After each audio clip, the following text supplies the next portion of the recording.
ആദ്യമായി കൃപാസന അമ്മയ്ക്കും തിരുകുമാരനും 1 കോടി നന്ദി പറഞ്ഞുകൊണ്ട് എൻ്റെ സാക്ഷ്യത്തിലേക്ക് കടക്കട്ടെ. എൻ്റെ പേര് ഗിരിജ. ഞാൻ തിരുവനന്തപുരം ജില്ലയിൽ കാട്ടാക്കടയിൽ നിന്നും വരുന്നു. ഞാൻ ആദ്യമായി ഉടമ്പടി എടുക്കുന്നത് 7/6/2024 ഞാൻ ആദ്യമായി ഉടമ്പടിയിൽ വച്ചിരുന്ന ഒരു നിയോഗം എന്ന് പറഞ്ഞിരുന്നത് എനിക്കൊരു ഭവനം വേണം എന്നുള്ളതായിരുന്നു. 18 വർഷമായി ഞങ്ങളൊരു ഭവനം പണി തുടങ്ങി വച്ചിട്ട് കാശുണ്ടായിരുന്നിട്ടും പല തവണ പണി തുടങ്ങും പൂർത്തീകരിക്കാൻ കഴിയില്ല. അങ്ങനെ 2007 തുടങ്ങിയ പണി 2010 നമ്മൾ വാർക്കാൻ നോക്കി, സാധനങ്ങളെല്ലാം കൊണ്ടിറക്കി. പക്ഷേ എന്ത് കാരണമെന്ന് അറിയില്ല, വീണ്ടും ആ സാധനങ്ങളെല്ലാം വാരിക്കൊണ്ട് പോകും. അന്നേരമെല്ലാം ഞങ്ങൾ കരഞ്ഞ്, ദൈവമേ എന്താണ് സംഭവിക്കുന്നതെന്ന് ഒന്നും അറിയില്ല.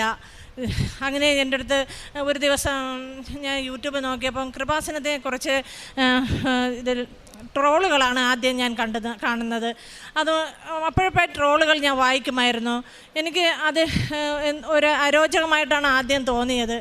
ഒരു ദിവസം എൻ്റെ മോള് വന്ന് എന്നോടത്ത് പറയുകയാണ്, അമ്മ ഒന്ന് കൃപാസനം വരെ ഒന്ന് പോകുമോ? അമ്മയ്ക്ക് വീടിന് വേണ്ടി എന്നും അമ്മ കരയുന്നുണ്ടല്ലോ, എനിക്കിത് കാണാൻ വയ്യ, അമ്മ ഒന്ന് കൃപാസനം വരെ ഒന്ന് പോവോ എന്ന് എന്നോട് ചോദിച്ചു. ഞാൻ പറഞ്ഞു, മോളെ എനിക്ക് കൃപാസനം എവിടെയാണെന്നോ എന്താണെന്നോ ഒന്നും എനിക്കറിയില്ല. അമ്മ അത് യൂട്യൂബിൽ അടിച്ചു നോക്കിയാൽ എൻ്റെ അഡ്രസ്സ് എല്ലാം കിട്ടും, അമ്മ ഒന്ന് പോയി നോക്ക് എന്ന് പറഞ്ഞു. ഞാൻ എൻ്റെ ഒരു കൂട്ടുകാരിയോട് ഇത് പറഞ്ഞു, എനിക്കിങ്ങനെ അറിയില്ല. ചെങ്ങന്നൂരാണ് കൂട്ടുകാരിയുടെ ഇവിടെ, ഞങ്ങളെ വീടിൻ്റെ അവിടെയാണ് താമസിക്കുന്നത്. അപ്പം കൂട്ടുകാരി പറഞ്ഞു, ട്രെയിൻ കയറാനോ ഒന്നും എനിക്കറിയില്ല. അപ്പോൾ എൻ്റെ അടുത്ത് കൂട്ടുകാരി പറഞ്ഞു, എന്നാൽ ഞാനും കൂടെ വരാം, നമുക്കൊന്ന് പോകാമെന്ന് പറഞ്ഞു. അപ്പം മോൻ പറഞ്ഞു, അമ്മ ഞാനും കൂടെ വരുന്നു, ഞാനും വരുന്നു അമ്മ എന്ന് പറഞ്ഞു. അങ്ങനെ ഞങ്ങൾ 3 പേരും കൂടെ 7/6/2024 വരികയും ഇവിടെ വന്ന് ഈ ജനങ്ങളൊക്കെ കണ്ടപ്പോൾ എന്താണ് ഏതാണെന്നൊന്നും എനിക്കറിയില്ല. എന്തായാലും ഉടമ്പടി എടുക്കാൻ വേണ്ടി അങ്ങ് കയറി. അച്ഛൻ്റെ ക്ലാസ് കേട്ടു, ഉടമ്പടിയും എടുത്തു. താഴെ ഇറങ്ങിയപ്പോൾ ഞാൻ വിചാരിച്ചു, ദൈവമേ നമുക്ക് പറ്റുമോ ഇതൊക്കെ കൃത്യസമയത്ത് പ്രാർത്ഥിക്കാനും ഒന്നും പറ്റുമോ എന്നുള്ളൊരു അങ്കലാപ്പൊക്കെ ആയിരുന്നു. എങ്കിലും ഇവിടെ വന്നേലേ മാതാവ് നടത്തും എന്നൊരു വിശ്വാസം എനിക്ക് ഇവിടെ നിന്ന് ഇറങ്ങിയപ്പോൾ തന്നെ തോന്നിയായിരുന്നു. എങ്കിലും ഞാൻ 3 മാസം വരെ ഉടമ്പടി വലിയ പ്രാധാന്യം കൊടുക്കുകയോ ഒന്നും ചെയ്തില്ല. രണ്ടാമത്തെ ഉടമ്പടി എടുക്കാൻ ഞാൻ വീണ്ടും ഇവിടെ വന്നപ്പോൾ തന്നെ എനിക്ക് നല്ലൊരു അനുഭവമാണ് ഉണ്ടായത്. എനിക്ക് ആ മുത്തുക്കുട കണ്ടപ്പോൾ ഞാൻ വിചാരിച്ചു, എനിക്ക് ഒരു മുത്തുക്കുട കിട്ടിയിരുന്നെങ്കിൽ അമ്മയ്ക്കൊന്ന് പിടിച്ചു കൊടുക്കാമായിരുന്നു. ദൈവമേ എനിക്ക് അത് തന്നെ കിട്ടണമേ എന്ന് പറഞ്ഞ് പ്രാർത്ഥിച്ചുകൊണ്ട് അവിടെ നല്ല തിരക്ക് അത് എടുക്കാൻ കരുതിയിട്ട്. അപ്പോൾ എന്നെ വിളിച്ചു അവിടെ നിന്ന് സിസ്റ്റർ പറഞ്ഞു, എടുത്തോളൂ ഒരെണ്ണം എന്ന് പറഞ്ഞു. ഞാൻ എടുത്ത് നോക്കിയപ്പോൾ കാണാം മുത്തുക്കുട. ഞാൻ അമ്മയ്ക്ക് മുത്തുക്കുടയും പിടിച്ച് ഇവിടെ കൂടെ വന്ന ഒരു സന്തോഷം കണ്ട എനിക്കത് പറഞ്ഞറിയിക്കാൻ പറ്റില്ല. ഞാൻ എന്ത് ചെയ്തു, ഞാൻ വീട്ടിൽ പോയി ഉടമ്പടിയൊക്കെ എടുത്തു. അന്നെന്തൊരു ഭയങ്കര ഹാപ്പി ആയിരുന്നു. രണ്ടാമത്തെ ഉടമ്പടിയിൽ, ആദ്യത്തേത് എനിക്ക് ഒന്നും തോന്നിയൊന്നുമില്ല. രണ്ടാമത്തെ ഉടമ്പടിയിൽ എനിക്ക് ഭയങ്കര ഹാപ്പി ആയിരുന്നു. ഞാൻ വീട്ടിൽ പോയി രണ്ടാമത്തെ ദിവസം തന്നെ എനിക്ക് ഭയങ്കരമായ ഒരു മുല്ലപ്പൂവിൻ്റെ മണം. ഞാൻ നോക്കിയപ്പം കൃപാസനത്തിൻ്റെ പത്രമാണോ മണക്കുന്നത്?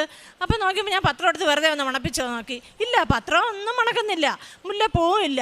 ഞാൻ വീണ്ടും അമ്മ മാതാവിനോട് കുറച്ചുകൂടി അടുക്കാൻ തുടങ്ങി, പ്രാർത്ഥിക്കാനും എല്ലാം ചെയ്യാൻ തുടങ്ങി. അപ്പോൾ എൻ്റെ മനസ്സിൽ പ്രാർത്ഥിക്കാനൊന്നും ശരിക്കും അറിഞ്ഞുകൂടാ.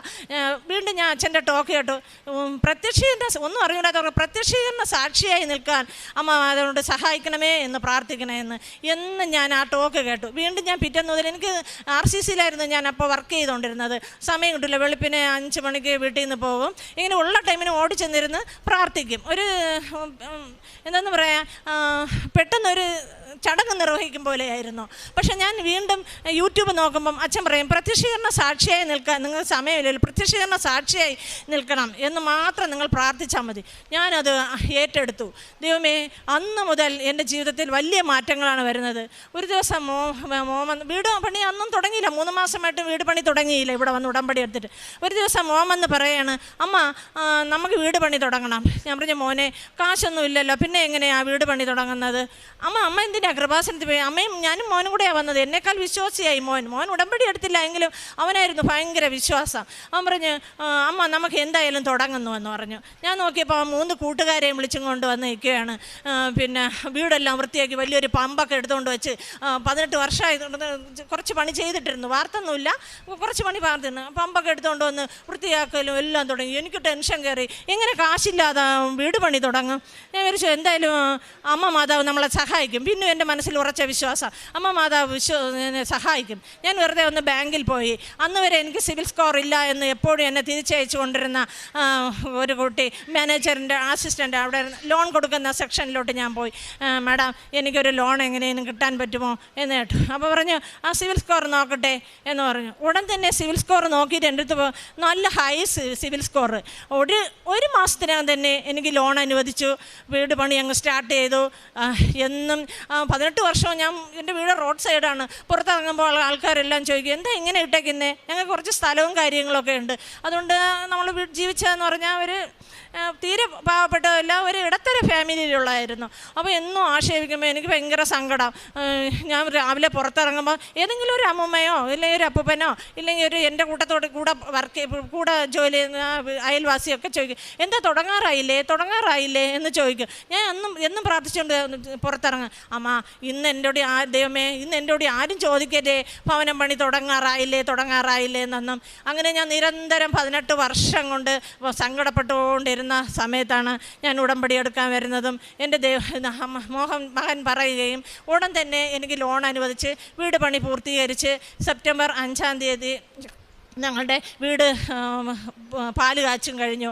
1-2 സ്ക്വയർ ഫീറ്റല്ല, 1650 സ്ക്വയർ ഫീറ്റ് വീടാണ് എനിക്ക് ദൈവം അമ്മ മാതാവ് തന്നത്. തിരുകുമാരന് 1000 നന്ദി പറയുന്നു. അതുപോലെ തന്നെ എന്നെ ആക്ഷേപിച്ചവരെല്ലാം എൻ്റെ ഭവനത്തിൽ വന്ന് എന്തൊരു മനോഹരമായ ഒരു ഭവനമാണ് കിട്ടിയിരിക്കുന്നത്, എന്തൊരു മനോഹരം. എല്ലാവരും ആ മനോഹരം എന്ന വാക്കാണ് എൻ്റെ വീട്ടിൽ ഇന്ന് ആര് കയറി വന്നാലും മനോഹരമായിരിക്കുന്നു എന്ന് പറയുന്നു. അത് കേൾക്കുമ്പോൾ ദൈവമേ ഞാൻ എന്നെ ആക്ഷേപിച്ചവരെല്ലാം വേദനിച്ചത് ഇപ്പം ഞാൻ വളരെയധികം സന്തോഷവതിയായി. ദൈവത്തിന് നന്ദി പറയുന്നു. യേശു എത്ര സ്തുതിച്ചാലും നന്ദി പറഞ്ഞാലും മതി വരില്ല. എൻ്റെ ഈശോയ്ക്കും അമ്മയ്ക്കും കോടാനുകോടി സ്തോത്രം ചെയ്യുന്നു. രണ്ടാമതായി ഞാൻ വെച്ചിരുന്ന എൻ്റെ നിയോഗം എനിക്കൊരു ജോലി വേണമെന്നുള്ളതായിരുന്നു. RCCയിൽ വർക്ക് ചെയ്തുകൊണ്ടിരുന്നുവെങ്കിലും ചെറിയൊരു ജോലിയായിരുന്നു എനിക്ക് അവിടെ ഉണ്ടായിരുന്നത്. ശമ്പളമെല്ലാം കുറവായിരുന്നു. എങ്കിലും നൈറ്റൊക്കെ വരുമ്പോൾ എനിക്ക് ഒരുപാട് ബുദ്ധിമുട്ടുകളും പ്രയാസങ്ങളും ഒക്കെ അനുഭവപ്പെട്ടു. പിന്നെ ഞായറാഴ്ച ദിവസം എനിക്ക് പള്ളിയിൽ പോകാൻ പറ്റില്ല. ഞായറാഴ്ച പള്ളിയിൽ ലീവ് ചോദിക്കുമ്പോൾ എൻ്റെ മേഡം പറയും അത് പള്ളിയും അമ്പലവും എല്ലാം RCC ആണല്ലോ, പിന്നെ എന്തിനാ ഗിരിജ ഇനിയിപ്പോൾ പള്ളിയിൽ പോകുന്നത്, ഇവിടെ തന്നെ ഇരുന്ന് പ്രാർത്ഥിച്ചാൽ മതി എന്ന് പറയും. എങ്കിലും എനിക്ക് പള്ളിയിൽ പോകണമെന്നൊരു ആഗ്രഹം. ഞാൻ എന്നും പ്രാർത്ഥിക്കും, ദൈവമേ എനിക്ക് ഞായറാഴ്ച അല്ലാത്ത ഒരു ജോലി തരണമേ, എനിക്ക് എന്നും ഞായറാഴ്ച പള്ളിയിൽ പോകാനുള്ള ഒരു അവസരം തരണമേന്ന്. അങ്ങനെ എനിക്ക് ശ്രീ ചിത്ര റിസർച്ച് സെൻറ്ററിലേക്ക് ഒരു ചെറിയ റിലീവറായിട്ട് ഒരു ജോലി ലഭിച്ചു. അങ്ങനെ ഞാൻ ജോലിക്ക് പോയിക്കൊണ്ടിരുന്നപ്പോൾ എൻ്റെ ഒരു അയൽവാസിയും ഒരു കൂട്ടുകാരിയുമായ ഒരാളിനെ കൂടെ ഞാൻ കൊണ്ടുപോയി. 2 പേരും ഒരുമിച്ചാണ് അവിടെ ജോലിക്ക് കയറുന്നത്. ഞാൻ തന്നെ അവർക്ക് ഫോം പൂരിപ്പിച്ചു കൊടുത്തു. അതിന് 69-70 ആ കുട്ടിയുടെ 70-69 ആ കുട്ടിയുടെ സീനിയോറിറ്റി നമ്പരും എനിക്ക് 73-70 എൻ്റെ നമ്പരുമായിരുന്നു. ഞാൻ ഫോം പൂരിപ്പിച്ചു, ജോലി ലഭിച്ചു, റിലീവറായിട്ട് ജോലിയും ചെയ്തുകൊണ്ടിരുന്നു. അങ്ങനെ അവിടെ പെർമനൻ്റ് ആകാൻ വേണ്ടിയിട്ട് ഒരു അവസരം വന്നപ്പോൾ ആ കുട്ടി എനിക്കെതിരെ ആരോപണം ഉന്നയിച്ച് എനിക്ക് പുറത്തു പോവേണ്ട ഒരവസ്ഥ വരുത്തി. എങ്കിലും ഞാൻ അന്ന് വളരെ വിഷമിച്ചു. ദൈവമേ ഞാൻ പ്രേക്ഷിത പ്രവർത്തനം പോലെ കൊണ്ടുപോയതാണല്ലോ. അപ്പോൾ ഞാൻ ഇവിടെ ഉടമ്പടി ചെയ്തിരുന്നായിരുന്നു. പ്രേക്ഷിത പ്രവർത്തനം പോലെ അവരുടെ ബുദ്ധിമുട്ട് പറഞ്ഞു ഞാൻ കൂടെ കൊണ്ടുപോയതാണല്ലോ, എനിക്കെതിരെ തന്നെ ആരോപണം ഉന്നയിച്ചല്ലോ എന്ന് വളരെ വിഷമിച്ച് ഞാൻ അന്ന് എന്നെ ഓഫീസിൽ വിളിച്ചുമായിരുന്നു. എന്താണ് വിഷയം എന്നറിയാൻ കരുതി. ഞാനൊന്നും അറിഞ്ഞില്ല. ദൈവമേ എനിക്കൊന്നും അറിയില്ല, അവിടെ എന്താണ് നടന്നതെന്ന് പോലും എനിക്കറിയില്ല. എനിക്കെല്ലാം അമ്മ മാതാവ് പറഞ്ഞു തരണമേ എന്താണ് വിഷയമെന്നും പറഞ്ഞ് ഞാൻ ഉടമ്പടി തൈലവും ഉപ്പും എല്ലാം കൊണ്ട് ഞാൻ ഓഫീസിൽ പോയി ഞാൻ ഈ പ്രത്യക്ഷീകരണ പ്രാർത്ഥനയും ചൊല്ലി ഞാൻ എൻ്റെ സാറിൻ്റെ അടുത്ത് പോയെങ്കിലും എനിക്കെതിരെയുള്ള ആരോപണം അങ്ങനെ തന്നെ നിലനിർന്നു. എൻ്റെ അടുത്ത് പുറത്ത് പോകണമെന്ന് എന്നെ ആവശ്യപ്പെട്ടു. ഞാൻ അന്ന് പുറത്ത് പോയി വളരെയധികം വിഷമിച്ച് ഞാൻ പുറത്ത് വന്നിട്ട് ഞാൻ ഈ ഉടമ്പടി തൈലവും ഉപ്പും കാശ് രൂപവും എൻ്റെ കയ്യിൽ തന്നെ മുറുകെ പിടിച്ചുകൊണ്ട് അമ്മ മാതാവിനോട്, അമ്മ മാതാവേ, ഞാൻ ഒരു തെറ്റും ചെയ്തില്ലല്ലോ, എങ്കിലും ഞാൻ പുറത്ത് പോകേണ്ടി വന്നല്ലോ. അപ്പം ഞാൻ അമ്മയുടെ മകളല്ലേ ഞാൻ, എന്നിട്ട് എന്താ ഞാൻ ഇങ്ങനെ പുറത്ത് പോകേണ്ടി വന്നതെന്ന് വീട്ടിൽ നല്ലവണ്ണം കരഞ്ഞു. വീട്ടിൽ വന്നിരുന്ന് സങ്കടം. പക്ഷേ എങ്കിലും എനിക്ക് കരയരുതെന്നുണ്ട്, എങ്കിൽ അമ്മ മാതാവ് എന്നെ സഹായിക്കുമെന്ന് എൻ്റെ മനസ്സ് പറയുന്നുണ്ടെങ്കിൽ എനിക്കങ്ങനെ സങ്കടം പൊട്ടി വന്നു. വൈകുന്നേരമായപ്പോൾ എൻ്റെ മേഡം വിളിക്കുന്നു, ഗിരിജ, 1 മാസമൊന്നും നീ പുറത്ത് നിൽക്കണ്ട, നാളത്തെ തന്നെ ഡ്യൂട്ടിക്ക് കയറിക്കോളൂ എന്ന് പറഞ്ഞു. ഞാൻ എൻ്റെ അമ്മയ്ക്ക് 1000 നന്ദി പറയുന്നു, തിരുകുമാരനും 1000 നന്ദി അർപ്പിക്കുന്നു. അത് പോയിട്ട് അവിടെ തന്നെ എനിക്ക് സ്ഥിരമായി ജോലി ലഭിക്കുകയും ചെയ്തു. ഈ 51-ാമത്തെ വയസ്സിൽ എനിക്ക് സ്ഥിരമായി തന്നെ അവിടെ ജോലി ലഭിക്കുകയും ചെയ്തു. ഞാൻ എൻ്റെ ദൈവത്തിന് കോടാനുകോടി സ്തോത്രം ചെയ്യുന്നു. ഞാനൊരു ജോലി ആവശ്യപ്പെട്ട് സ്ഥിരമാകുമെന്നോ ഒന്നും ഞാൻ വിചാരിച്ചില്ല. പക്ഷേ അമ്മ എനിക്ക് സ്ഥിരമായി തന്നെ ഒരു ജോലി അവിടെ തന്ന് സഹായിച്ചു. ദൈവത്തിന് നന്ദി പറയുന്നു. യേശുവേ. അത് പോയിട്ട് അടുത്ത 3-ാമത്തെ സാക്ഷ്യം എന്ന് പറയുന്നത്, ഞാൻ എൻ്റെ വിഷമങ്ങളെല്ലാം എൻ്റെ ഇൻസ്റ്റിറ്റ്യൂട്ടിൽ ഞാൻ പറയുമായിരുന്നു, എൻ്റെ കൂട്ടുകാരോടും എല്ലാം. എൻ്റെ വിശ്വാസം അത്ര ഭയങ്കര വിശ്വാസിയായി ഞാൻ. പിന്നെ അന്ന് വരെ ഒരു വിശ്വാസമോ ഒന്നുമില്ലാതെ നടന്ന ഞാൻ ക്ഷമിക്കാൻ പഠിച്ചു. ഒത്തിരി ദേഷ്യ സ്വഭാവമൊക്കെ ഉണ്ടായിരുന്നു.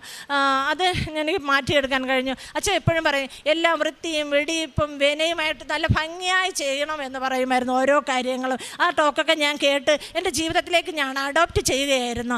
എല്ലാം ഞാൻ ഭംഗിയായി, എന്ത് കാര്യം തൊട്ടാലും ഞാനത് ഭംഗിയായി ചെയ്യുമായിരുന്നു. അങ്ങനെ എൻ്റെ ഇൻസ്റ്റിറ്റ്യൂട്ടിൽ തന്നെ എനിക്ക് ആരോപണം ഉന്നയിച്ച എങ്കിലും എൻ്റെ ഫ്രണ്ട്സുകളെല്ലാം എന്നോടൊപ്പം തന്നെ ഉണ്ടായിരുന്നു. അങ്ങനെ എൻ്റെ ഒരു കൂട്ടുകാരിക്ക് ഭയങ്കരമായ ബ്ലീഡിങ്, അവർക്കാണെങ്കിൽ ഹസ്ബൻഡും ഇല്ല, പിന്നെ കൊച്ചു മോനും ഒരു മോളും, ഡിഗ്രിക്ക് പഠിക്കുന്ന ഒരു മോളും. എന്നും എന്നോട് സങ്കടം പറയും, ഞാൻ ഹോസ്പിറ്റലിലായാൽ എന്നെ നോക്കാൻ ആരുമില്ല, എനിക്കൊന്ന് പ്രാർത്ഥിക്കാമോ ഗിരിജ എന്ന് ചോദിച്ചു. അപ്പം ഞാൻ പറഞ്ഞു, ഞാൻ പ്രാർത്ഥിച്ചാൽ എങ്ങനെ സുഖം കിട്ടുമോ എന്തോ എനിക്കറിയില്ല, ഞാൻ എന്നാലും ഒന്ന് നോക്കാം എന്ന് പറഞ്ഞു. ഞാൻ ലാബിലിരിക്കുമ്പോഴേക്കും എന്നെ വീണ്ടും ഫോൺ വിളിക്കും, ചേച്ചി ഒന്ന് വന്നേ, എനിക്കൊന്ന് പ്രാർത്ഥിച്ചതാ എന്ന്. ഞാൻ അവിടെ ആരും കാണാതെ തന്നെ പോയി ഉടമ്പടി തൈലവും ഉടമ്പടി ഉപ്പും എല്ലാം കൊണ്ട് ഞാൻ പുസ്തകം കൂടെ കയ്യിൽ വെച്ചിരുന്നു രഹസ്യമായിട്ട് വച്ച് പ്രാർത്ഥിച്ചു. അവർക്ക് കണ്ണുനീര് ധാരധാരയായി അവർ ഒഴുകി. അവരുടെ വിശ്വാസം കൊണ്ട്, മാതാവേ, അങ്ങ് ഒരു അനർത്ഥവും വരുത്താതെ അങ്ങ് അവർക്ക് ഓപ്പറേഷനൊന്നും വേണ്ട എന്ന് പറയും. ഇതിനിടയിൽ 2 DNC ചെയ്യാൻ വേണ്ടി ഡേറ്റും ഇട്ടായിരുന്നു. അവർക്കത് ഭയങ്കരമായിട്ടുള്ള വിഷമതയിൽ അനുഭവിക്കുമായിരുന്നു. ദൈവമേ, ആ ഓപ്പറേഷൻ എല്ലാം മാറ്റി വെച്ച് കൊടുക്കണമേ, അവരെ അന്വേഷിക്കാൻ ആരുമില്ലല്ലോ, അമ്മ മാതാവ് അങ്ങ് ഇടപെടണമേ എന്ന് ഞാൻ ശക്തമായി തന്നെ വിശ്വാസ പ്രമാണം ചൊല്ലി പ്രാർത്ഥിച്ച് ഉടമ്പടി തൈലവും പൂശി നെറ്റിയിലും കുരിശ് വരച്ചു, വയറിലും കുരിശ് വരച്ചു. അതിൽ കുറച്ച് ചൂടുവെള്ളത്തിൽ കുറച്ച് ഉപ്പും ഇട്ട് ഞാൻ അവർക്ക് കൊടുത്തു.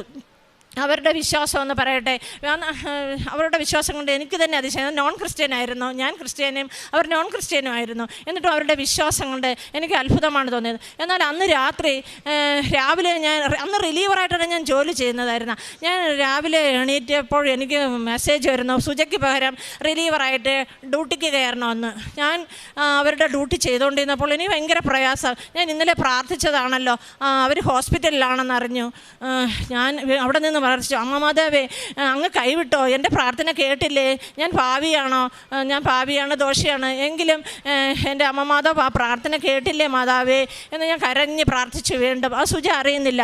വൈകുന്നേരം എൻ്റെ പറഞ്ഞ ഡ്രസ്സുകളെല്ലാം കൊണ്ടുപോയി ഹോസ്പിറ്റലിൽ ഇരിക്കുകയാണെന്ന് എല്ലാവരും അപ്പോഴപ്പോയിട്ട് ഞങ്ങൾ വിളിക്കും. ഓപ്പറേഷന് സമയം, അതിന് എല്ലാം ഡോക്ടർ ഡേറ്റോട്ട് സമയവും കൊടുത്തു.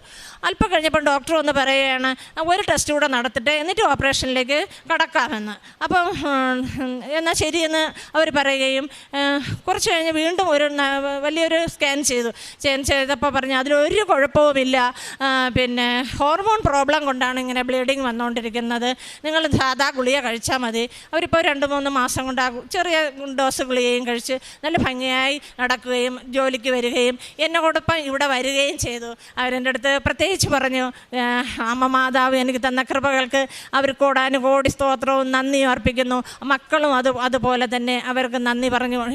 അവൻ കുഞ്ഞു കൂടെ വന്നു. ആ അമ്മയുടെ 12 വയസ്സായ ഒരു മോനാണ് അവർക്കുള്ള, ഒരു മോളും ഒരു മോനും. മോനും കൂടെ ഇവിടെ വന്നിരിക്കുകയാണ്. ഞാൻ അവൻ്റെ അമ്മ മാതാവിന് കോടാനുകോടി സ്തോത്രവും ഈശോയ്ക്കും നന്ദി പറയുന്നു. എൻ്റെ ഉടമ്പടി തൈലം എൻ്റെ കുഞ്ഞുമോന് 2.5 വയസ്സായേ ഉള്ളൂ. എന്താ അസുഖം വന്നാലും ഉടൻ പറയാം, അമ്മാമേ പിന്നെ ആ ഉടമ്പടി തൈലം പൂശി, ആ ഉടമ്പടി തൈലം ഒന്നുമില്ല, എണ്ണ വരട്ടെ ഇങ്ങനെ അവൻ പറയാൻ അറിയില്ല. ഉടൻ അവൻ എന്ത് വേദന ഉണ്ടെങ്കിലും ഉടൻ തന്നെ മാറി എന്ന് പറഞ്ഞ് ഞങ്ങൾ ആ ഉടമ്പടി തൈലത്തിൻ്റെ വിശ്വാസം ആ 2.5 വയസ്സായ മോൻ അനുഭവിക്കുന്നത് കണ്ട് നമ്മൾ തന്നെ വളരെ ഹാപ്പിയും അവൻ്റെ രോഗങ്ങൾ എന്ത് വന്നാലും, പനി വന്നാലും ചുമ വന്നാലും ഉടൻ തന്നെ ഉടമ്പടി തൈലം എടുത്ത് ഞാൻ എല്ലാവർക്കും, എൻ്റെ മോനും മരുമകളുമാണ് ഈ നിൽക്കുന്നത്, മോൻ എവിടെ ഇറങ്ങിയാലും പറയും, അമ്മ ഉടമ്പടി തൈലം പൂച്ചി തരുമോ, ഉടമ്പടി തൈലം ഇട്ട് തരുമോ അമ്മ എന്ന് ചോദിക്കും. ഞാൻ പറയും മോനെ ഇട്ട് തരാം. അങ്ങനെ എനിക്ക് ഡെയിലി ഒരു ദിവസം പോലും ഉടമ്പടി തൈലം ഇടാതെ ഞങ്ങൾ പുറത്തിറങ്ങാറില്ല. അപ്പം സെപ്റ്റംബർ 5 എൻ്റെ വീട് പാല് കാച്ച്, സെപ്റ്റംബർ 8 മോൻ്റെ വിവാഹം. പിറ്റേന്നോട്ട് ഞാൻ ഉടമ്പടി തൈലം മോന് ഇട്ട് കൊടുക്കുമ്പോൾ മോൻ പറയും, അമ്മ എന്താ എൻ്റെ ഭാര്യയ്ക്കും കൂടെ ഇട്ട് കൊടുക്കണം, എൻ്റെ മരുമകളാണ്. എന്നും ഞങ്ങൾ ഉടമ്പടി തൈലവും പൂശിയെ ഇട്ട് വിശ്വാസ പ്രമാണം പറഞ്ഞ് പുറത്തിറങ്ങാറുള്ളൂ. ദൈവം അതിൻ്റെ അനുഗ്രഹം ഞങ്ങൾക്ക് ധാരാളമായി തന്നിട്ടുണ്ട്. അതിന് തിരുവമാന് 1000 നന്ദി അർപ്പിക്കുന്നു. പിന്നെ ഞാൻ പ്രേക്ഷിത പ്രവർത്തനമായി ചെയ്യുന്നത് എന്തെന്നാൽ എല്ലാ മാസവും ഇവിടെ വന്ന് പത്രം വാങ്ങി വിതരണം ചെയ്യും. അത് പത്രം കൊടുക്കുമ്പോൾ ഞാൻ പൂജപ്പുരയാണ് വർക്ക് ചെയ്യുന്നത്, തിരുവനന്തപുരം ജില്ലയിൽ. അവിടെ ആദ്യം കാണുന്നത് ബസ് ഇറങ്ങുമ്പോൾ ഓട്ടോ ഡ്രൈവർ അവർക്കൊക്കെ ഞാൻ പത്രം വിതരണം ചെയ്യും. പിന്നെ ബസ് സ്റ്റോപ്പുകളിലും ബസ് സ്റ്റാൻഡുകളിലും. പിന്നെ ആരെങ്കിലും പുച്ഛത്തോടെയാണ് ആ പത്രം വാങ്ങുന്നതെങ്കിൽ ഞാൻ അവർക്ക് കൊടുക്കത്തില്ല. പറ്റുമെങ്കിൽ മാക്സിമം ഞാൻ എൻ്റെ സാക്ഷ്യം പറഞ്ഞേ പത്രം വിതരണം ചെയ്യാറുള്ളൂ. പിന്നെ കാരുണ്യ പ്രവർത്തനം എന്ന് പറയുമ്പോൾ എന്നെക്കൊണ്ട് ചെറിയൊരു ശമ്പളത്തിലാണ്, കമ്പനി ആയിട്ടാണ് ഞാൻ ജോലി ചെയ്യുന്നത്. എങ്കിലും എന്നിലാവുന്നത് വിദ്യാഭ്യാസപരമായ ആർക്കെങ്കിലും ബുദ്ധിമുട്ടാണെന്ന് പറയുകയോ പിന്നെ ആരും അറിയില്ല ഞാൻ കൊടുക്കുന്ന പ്രവർത്തനമൊന്നും. എങ്കിലും എന്നെക്കൊണ്ട് കഴിയുന്ന കാരുണ്യ പ്രവർത്തനങ്ങൾ ചെയ്യും. ഫുഡ് ആർക്കെങ്കിലും വിശന്നിരിക്കുകയാണ്, കാശ് വേണമെന്ന് പറഞ്ഞാൽ ബസ് സ്റ്റാൻഡിൽ വെച്ചായിരുന്നാലും എൻ്റെ മുമ്പിൽ കൈ നീട്ടുന്ന ആർക്കായിരുന്നാലും എന്നിൽ കഴിയുന്ന സഹായം ഞാൻ ചെയ്തിരിക്കും. പിന്നെ രോഗികളെയും പോയി സന്ദർശിക്കും. ഒരുപാടൊന്നും കൊടുക്കാൻ കഴിഞ്ഞിട്ടില്ല. എൻ്റെ ദൈവം എനിക്ക് ഇനിയും ഞാൻ കൂടുതൽ ചെയ്യണമെന്നാണ് എൻ്റെ ആഗ്രഹം. അതുപോലെ തന്നെ എനിക്കിനി എൻ്റെ ജീവിതകാലമൊക്കെയും ഈ ഉടമ്പടിയിൽ എൻ്റെ മാതാവിനും തിരുകുമാരനോടും ഒപ്പം ജീവിക്കണമെന്നാണ് ആഗ്രഹം. അതുപോലെ തന്നെ എൻ്റെ കുടുംബവും എനിക്ക് ഇനിയും അടുത്തും ഒരു സാക്ഷി പറയാൻ എൻ്റെ മനസ്സിലുണ്ട്. അതും എൻ്റെ ദൈവം എനിക്ക് സാധിച്ചു തരട്ടെ എന്ന് പ്രാർത്ഥിക്കുകയും നിങ്ങളെല്ലാവരുടെയും പ്രാർത്ഥനയും ഞാൻ ആവശ്യപ്പെടുന്നു, പ്രാർത്ഥിച്ചുകൊണ്ട് നിർത്തുന്നു. ഇതാണ് എൻ്റെ കൂട്ടുകാരി. പ്രത്യേകിച്ച് പറഞ്ഞു എൻ്റെ ജോലിയുടെ, അവർക്കെല്ലാം എൻ്റെ ജോലി പറഞ്ഞ എൻ്റെ സാക്ഷ്യവും അവരുടെ രോഗത്തിൻ്റെയും എല്ലാം എൻ്റെ അടുത്ത് പറയണമെന്ന് പറഞ്ഞു വിട്ടു. ഇതാണ് എൻ്റെ കൂട്ടുകാരി. ദൈവത്തിന് നന്ദി പറയുന്നു. മാതാവിനോട് ഞാൻ നന്ദി പറയുന്നു. എനിക്ക് വേണ്ടി ഈ ചേച്ചി നല്ലതുപോലെ പ്രാർത്ഥിച്ചത് കൊണ്ട് മാത്രമാണ് ഞാൻ 3 മാസത്തിൽ കൂടുതൽ ബ്ലീഡിംഗ് ആയിട്ട് ഞാൻ ഹോസ്പിറ്റലിൽ വന്ന് ഞാൻ ജോലിക്കായിരുന്നു, ഹോസ്പിറ്റലും ജോലിയായിരുന്നു. ഹസ്ബൻഡ് ഫസ്റ്റ് കൊറോണ ടൈമിന് മരിച്ചു. 2 കുഞ്ഞുങ്ങൾ ഞാൻ ജോലി ചെയ്താണ്, വീട്ടുജോലിയും കൂടെ ചെയ്താണ് ഞാൻ വളർത്തുന്നത്. എനിക്ക് ഫുൾ സപ്പോർട്ട് വേണ്ടി നന്ദി പറയുകയാണ്. ഞാൻ ദൈവത്തോട് അത്രമാത്രം നന്ദി പറയുകയാണ്.